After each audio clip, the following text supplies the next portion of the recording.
ശ്രീനാരായണ ഗുരുദേവന്റെ തൃക്കരങ്ങളാൽ പ്രതിഷ്ഠ നിർവഹിക്കപ്പെട്ട ക്ഷേത്രമാണ് കുമ്പളങ്ങിയിലെ ഇല്ലിക്കൽ ശ്രീ അർദ്ധനാരീശ്വര ക്ഷേത്രം.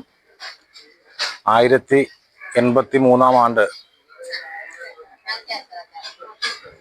ഈ പ്രതിഷ്ഠ നിർവഹിക്കുന്ന സമയത്ത് കുമ്പളങ്ങിയിലെ ശ്രീനാരായണ ഗുരുദേവൻ വരികയും അനേകം ദിവസം ഇവിടെ താമസിക്കുകയും ഇവിടെ ഒരു ക്ഷേത്ര പ്രതിഷ്ഠയെ സംബന്ധിച്ച് ആലോചന നടന്ന സമയത്ത് കുമ്പളങ്ങിയിലെ 2 വിഭാഗമായിട്ട് ആളുകളെ ചേരുകയും ഒരു വിഭാഗം ആളുകൾ ദേവീ പ്രതിഷ്ഠ നടത്തണമെന്നും മറുവിഭാഗം ദേവന്റെ പ്രതിഷ്ഠ വേണമെന്നും ശാഠ്യം പിടിക്കുകയും ഇവരുടെ എല്ലാവരുടെയും അഭിപ്രായം സ്വരൂപിച്ചുകൊണ്ട് ഗുരുദേവൻ എല്ലാവരും തൃപ്തിപ്പെടുത്തിക്കൊണ്ടാണ് അർദ്ധനാരീശ്വര പ്രതിഷ്ഠ 1083 ആണ്ട് അത് രോഹിണി നക്ഷത്രത്തിൽ പ്രതിഷ്ഠ നടത്തിയത്.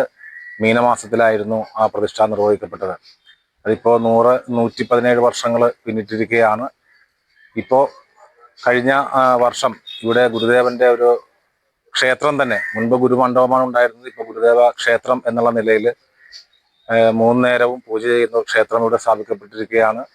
കുമ്പളങ്ങി ഗ്രാമത്തിലുള്ള 1200 പരം കുടുംബങ്ങളുടെ കൂട്ടായ്മയായിട്ടുള്ള ഇല്ലിക്കൽ ദേവസ്വം യോഗം എന്നുള്ള പേരിലൊരു ദേവസ്വം രൂപീകരിക്കുകയും അതിൻ്റെ ഭരണസമിതി 51 അംഗ കമ്മിറ്റി ഉൾപ്പെടുന്ന പ്രസിഡന്റും സെക്രട്ടറിയും ഒക്കെ ഉൾപ്പെടുന്ന ഒരു ഭരണസമിതിയാണ് ഈ ക്ഷേത്രത്തിന്റെ ഭരണം കൈയാളുന്നത്. ഇതിന്റെ കീഴിൽ SNDP യോഗത്തിന്റെ 3 ശാഖായോഗങ്ങൾ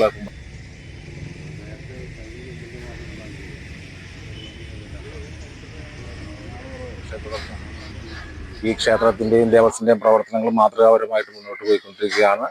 ദിനംപ്രതി എന്നോണം അനേകം ഭക്തര് ഇവിടെ വരികയും അർദ്ധനാരീശ്വര ക്ഷേത്രത്തിലെ ദർശനം നടത്തുകയും ഗുരുദേവ പ്രതിഷ്ഠയും ദർശനം നടത്തി പോകുന്ന വളരെ സന്തോഷകരമായിട്ട് പോയിക്കൊണ്ടിരിക്കുന്ന ഒരു സാഹചര്യമാണ് ഇപ്പോൾ നിലവിലുള്ളത്.